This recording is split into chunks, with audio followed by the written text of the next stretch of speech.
ஹே case, இப்போ நீங்கள் ஒரு வார்டில் இருக்கீங்க. சடனாக ஒரு பேஷண்ட் கார்டியாக் அரெஸ்ட் வந்துச்சு. நீங்கள் ஸ்டார்ட் சிபிஆர் ஸ்டார்ட் பண்ணிட்டீங்க. பட் அந்த பேஷண்ட்டுக்கு ஐவி ஆக்சஸோ இல்லை ஒரு இன்ட்ராசிஸ் ஆக்சஸோ எதுவுமே இல்லை.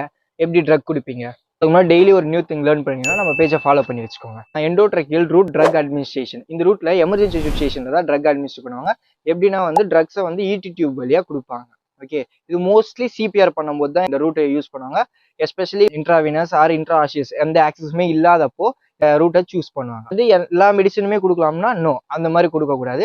இந்த ரூட்ல ஒரு 5 மெடிகேஷன்ஸ் மட்டும் தான் கொடுக்கணும். இதை சிம்பிளா ரிமெம்பர் பண்றதுக்கு நான் ஒரு நிமோனிக்ல சொல்றேன். நேவல்ன்ற ஒரு mnemonic like N for naloxone, A for atropine, V for vasopressin, E for epinephrine, then L for lidocaine. Then இது டோசேஜ்னு பார்த்தோன்னா ஒரு டோஸை 2 to 3 டைம்ஸ் தான் இந்த ரூட்ல தரணும். ஓகேங்களா? ஏன்னா இது அப்சார்ப்ஷன் கம்மி. இதுல டைரக்ட் ட்ரக்கை கொடுக்கலாம்னா நோ, டைலூட் பண்ணி தான் கொடுக்கணும். ஃபார் அடல்ட்டுக்கு 10 ml ஆஃப் டைலூஷன், சில்ட்ரனுக்கு 5 ml ஆஃப் டைலூஷன், நியோனட்டுக்கு 2 ml ஆஃப் டைலூஷன். இது எப்படி கொடுக்கணும்னா ஃபர்ஸ்ட் இடி டியூப் பொசிஷனா இருக்குன்னு பார்த்துட்டு கம்ப்ரஷனை ஸ்டாப் பண்ணிட்டு தென் இந்த மெடிகேஷனை இடி டியூப் வழியா புஷ் பண்ணிட்டு ஒரு 5 பிரெத்ஸ் கொடுத்துட்டு அதுக்கப்புறம் சிபிஆரை ரிசியூம் பண்ணிக்கணும். ஓகேங்களா? தென் இந்த complication like pneumothorax, cardiac tamponade, coronary artery laceration, இந்த காம்ப்ளிகேஷன் இருக்கும்போது இந்த ரூட்டை நம்ம அவாய்ட் பண்ணிக்கணும். தேங்க்யூ.